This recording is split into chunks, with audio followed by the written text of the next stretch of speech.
নমস্কাৰ চাবলৈ আৰম্ভ কৰিছে আসাম মিনহাজ ইউটিউব চেনেল আৰু এই মুহূৰ্তত দিব লৈছোঁ কেইবাটাও গুৰুত্বপূৰ্ণ খবৰ আৰু এনে ধৰণৰ খবৰ নিতৌ চাই থাকিবলৈ চেনেলটো সাবস্ক্ৰাইব কৰি ভিডিঅ'টোত এটা লাইক কৰি দিব লৈছোঁ ৰাতিপুৱাৰ প্ৰথমটো খবৰ মিয়া শ্ৰমিকক ধমক দি উজনিত আটক হৈছে 5 গৰাকী লাচিত সেনাৰ সদস্য জানিব পৰা মতে কৰ্মসূত্ৰে যোৱা 47 জনকৈ শ্ৰমিকক বাধা প্ৰদান কৰিছিল লাচিত সেনাই আৰু তাৰ পাছতে শিৱসাগৰ আৰক্ষী আটক কৰিলে 5 গৰাকীকৈ লাচিত সেনাৰ সদস্যক নামনিৰ বিভিন্ন প্ৰান্তৰ পৰা অহা মিয়া শ্ৰমিকক উভতি যাবলৈ দিছিল ধমক শিৱসাগৰত মিয়াক প্ৰৱেশত দিছিল বাধা 47 গৰাকী মিয়া শ্ৰমিকক নথিপত্ৰ পৰীক্ষাৰ বাবে সোধা পোছা অব্যাহত ঘটনাস্থলীত ইতিমধ্যে শিৱসাগৰ আৰক্ষী উপস্থিত শিৱসাগৰ সদৰ থানাত আটকাধীন হৈ আছে 5 গৰাকীকৈ লাচিত সেনাৰ যুৱক মানকাছাৰৰ পৰা কৰ্মসূত্ৰে আহিছিল মিয়া শ্ৰমিকসকল সেই সময়তে বীৰ লাচিত সেনা আৰু জাতীয় সংগ্ৰামী সেনা অসমে দিছিল বাধা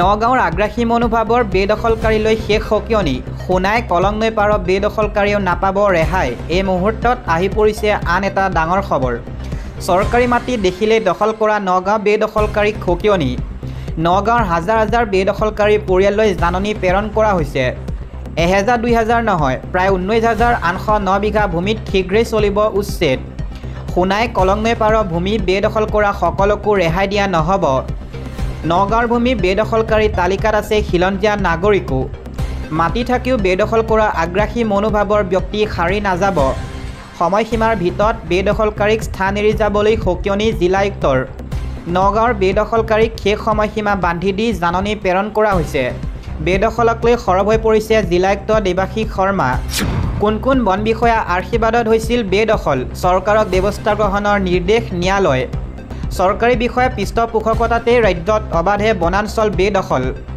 বেদখলৰ সময়ত কিয় চকুমুদা কুলিৰ ভাৱত আছিল বন বিষয়াসকল পূৰ্বৰ সেইসকল বিষয়াৰ বিৰুদ্ধে চৰকাৰক ব্যৱস্থা গ্ৰহণৰ নিৰ্দেশ ন্যায়ালয় আইনৰ হাতৰ পৰা সাৰি নাযাব বেদখলকাৰীক সহায় কৰা এজনো বন বিষয়া দুৰ্নীতিপৰায়ণ বন বিষয়াৰ বিৰুদ্ধে কঠোৰ স্থিতি উচ্চ ন্যায়ালয়ৰ ব্যৱস্থা লোৱা হ'ব বনাঞ্চলত অবৈধভাৱে ঘৰ সজা বেদখলকাৰীৰ বিৰুদ্ধেও চৰকাৰী ভূমি এৰি যোৱাৰ পিছতো জালত পৰিব পাৰে বেদখলকাৰী উচ্ছেদ চলোৱাৰ পিছতো বেদখলকাৰীৰ বিৰুদ্ধে চৰকাৰক ব্যৱস্থা গ্ৰহণৰ নিৰ্দেশ দিলে ন্যায়ালয়ৰ ৰায়ক লৈ অসম চৰকাৰৰ মহাঅধিবক্তা দেৱজিৎ লন শইকীয়াৰ এই মন্তব্য মুছলমানক অত্যাচাৰ কৰাটোৱে চৰকাৰৰ কাম 5জন বাংলাদেশীও চৰকাৰে খেদিব নোৱাৰিলে এবাৰ এই মন্তব্যৰে গৰজি উঠিল বিধায়ক মুজিবুৰ ৰহমান তেওঁ মন্তব্য কৰিছে যে মুখ্যমন্ত্ৰী বিজেপি চৰকাৰে একপক্ষীয় উচ্ছেদ চলাইছে 5জন বাংলাদেশীও এই বিজেপি চৰকাৰখনে খেদিব নোৱাৰিলে যিকেইজনক খেদিছিল তেওঁলোক স্বদেশী হয় বাবে পুনৰ ঘূৰাই আনিব লগা হ'ল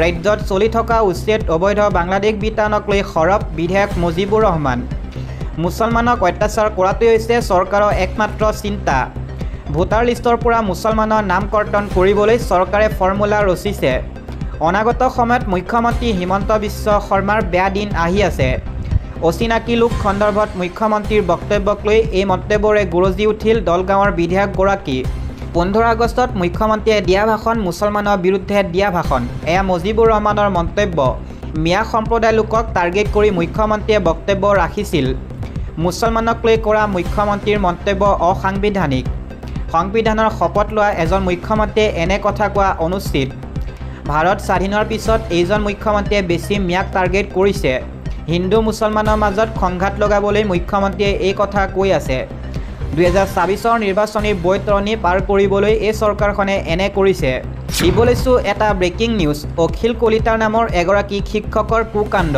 4 গৰাকীকৈ ছাত্ৰীক যৌন নিৰ্যাতন শিক্ষাৰ মন্দিৰত শিক্ষক অখিল কলিতাৰ লাজ লগা কাণ্ড 4 গৰাকীকৈ ছাত্ৰীক চলালে যৌন নিৰ্যাতন পলাকবাৰী বৰতাৰী আঞ্চলিক হাইস্কুলত উত্তপ্ত পৰিস্থিতি সহকাৰী শিক্ষক অখিল কলিতাক আটক কৰিছে আৰক্ষীয়ে দীৰ্ঘদিনে অখিল কলিতাই কেইবাগৰাকী ছাত্ৰীক চলাইছিল আতিশায্য অসমত নচলিব বহিৰাগতৰ প্ৰৱেশ এক কদম আগুৱালেই যাব লাগিব জেল এই মন্তব্য কৰিছে মুখ্যমন্ত্ৰী হিমন্ত বিশ্ব শৰ্মাই অসমত বিভিন্ন কামত আহি নিয়োগ হোৱা বহিৰাগতক সকিয়নি মুখ্যমন্ত্ৰীৰ নজৰত পৰিছে দিল্লী মুম্বাইৰ পৰা অহা বহিৰাগতৰ তালিকা অসমক লৈ ৰাজনীতি কৰা ব্যক্তিক সকিয়ালে মুখ্যমন্ত্ৰী হিমন্ত বিশ্ব শৰ্মাই এইকেইদিন ভাৰতৰ পৰা অদ্ভুত মানুহ অসম ভ্ৰমণ কৰিছে NRC সময়তো এই মানুহবোৰ আহিছিল যি আমাৰ নজৰত আছে। সোমবাৰে আহিছে ইৰফান আলী ইঞ্জিনিয়াৰ, নেহা দৰৱানে মুম্বাই হাইকোৰ্টৰ অধিবক্তা। কেৰালাৰ পৰাও আহিছে বহু মানুহ। NRC সময়তো একেদৰে মানুহ আহি ব্যৱস্থা নষ্ট কৰি গৈছে। সেই সময়ত চৰকাৰে বিশেষ নজৰ ৰখা নাছিল, কিন্তু এইবাৰ সকলো আমাৰ নজৰত আছে বুলি মন্তব্য কৰিছে মুখ্যমন্ত্ৰী হিমন্ত বিশ্ব শৰ্মাই। তেওঁ কৈছে যদি কোনোবাই এক কদম আগত যায় ইয়াতে এৰেষ্ট হ'ব। প্ৰয়োজনতকৈ ৰাজনীতি কৰিলে লগে লগে এৰেষ্ট হোৱাটো খাটাং। সি কেৰালাৰ পৰা আহক অথবা মুম্বাইৰ পৰা আহক, অসমত এনে বহিৰাগতক কোনো কাৰণতে আশ্ৰয় দিয়া নহ'ব। এওঁলোক হৈছে মৌলবাদী শক্তি যিয়ে কিছুমান ঘটনাক ৰক্ষণাবেক্ষণ দিয়ে। বিগত সময়ত হৈ যোৱা বহু ঘটনাই এতিয়া পোহৰলৈ আহিছে।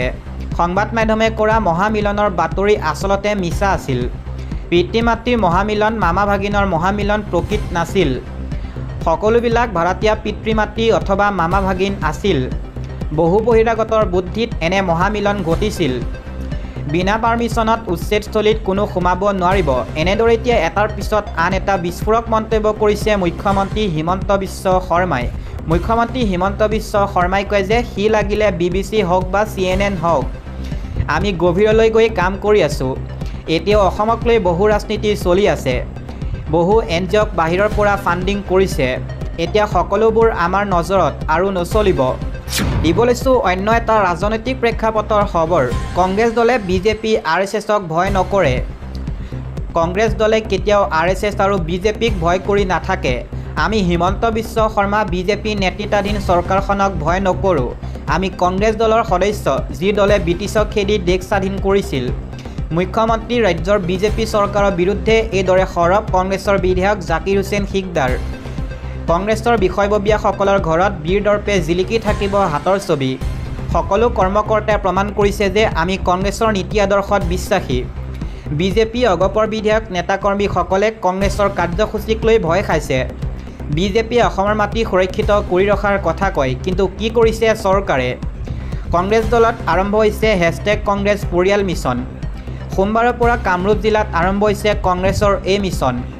জিলাৰ পৰা মণ্ডললৈকে প্ৰতিটো কংগ্ৰেছ পৰিয়ালে পদূলিত আঁৰিব দলীয় পতাকা। ছেপ্টেম্বৰ মাহলৈ 30,000 দলীয় পতাকা লগোৱাৰ সংকল্প লৈছে কামৰূপ জিলা কংগ্ৰেছে। এইদৰে মন্তব্য কৰা পৰিলক্ষিত হৈছে জাকিৰ হুছেইন সিকদাৰক। দিব লৈছোঁ আন এটা খবৰ। বানে স্তব্ধ কৰিছে মায়ানগৰী মুম্বাইৰ জনজীৱন। বন্ধ স্কুল, কলেজ, ৰেল, বিমান সেৱা ব্যাহত। ইতিমধ্যে বানপানীত মৃত্যু হৈছে 12 গৰাকীৰ। পুনৰ বানপানীৰ কবলত পৰিছে বাণিজ্যিক চহৰ মুম্বাই। ধাৰাবাহিকভাৱে হোৱা ধাৰাসাৰ বৰষুণে স্তব্ধ কৰি তুলিছে জনজীৱন। বহু পথ এতিয়াৰ পানীৰ তলত। বিদ্যালয় মহাবিদ্যালয়ত বন্ধ ঘোষণা কৰা হৈছে। এই পৰ্যন্ত 12জন লোকৰ মৃত্যু হৈছে। বতৰ বিজ্ঞান বিভাগে কয় যে এতিয়া পৰিস্থিতি শান্ত হোৱাৰ সম্ভাৱনা নাই। আগন্তুক 24 ঘণ্টাত প্ৰচণ্ড আৰু অতি প্ৰচণ্ড বৰষুণৰ আগজাননী দিয়া হৈছে। যোৱা কেইদিনমানৰ পৰা হোৱা ধাৰাসাৰ বৰষুণৰ ফলত ৰাজ্যৰ নদীসমূহ উফন্দি উঠিছে। কেইবাখনো নদীৰ জলপৃষ্ঠ বিপদৰ চিহ্নৰ ওচৰত। জুহু, জাছুৰভা, আকছা আৰু গোৰাই বিলত মানুহৰ চলাচল নিষিদ্ধ কৰা হৈছে। বৰষুণৰ বাবে স্থানীয় ৰেল সেৱা ব্যাহত হৈছে। আনহাতে বেয়া বতৰৰ বাবে কমেও 14খন বিমান মুম্বাই বিমানবন্দৰত অৱতৰণ কৰিব নোৱাৰিলে। মুঠৰ ওপৰত মুম্বাইকে ধৰি সমগ্ৰ মহাৰাষ্ট্ৰ ৰাজ্যত এক উদ্বেগজনক পৰিস্থিতিৰ সৃষ্টি হৈছে। এক বিবৃতিত মুখ্যমন্ত্ৰী দেৱেন্দ্ৰ ফাড়নাবিছে কয়, বিগত দুদিনত মহাৰাষ্ট্ৰত প্ৰবল বৰষুণ হৈছে। কেইবাখনো জিলাত ৰঙা আৰু কমলা ৰঙৰ সতৰ্কতা জাৰি কৰা হৈছে। মহাৰাষ্ট্ৰৰ আধা সংখ্যক জিলা 21 আগষ্টলৈকে ৰঙা বা কমলা ৰঙৰ সতৰ্কতাৰ অধীনত থাকিব। ফলত আমি আলোচনা কৰিছোঁ যে কি সাৱধানতা অৱলম্বন কৰিব লাগে।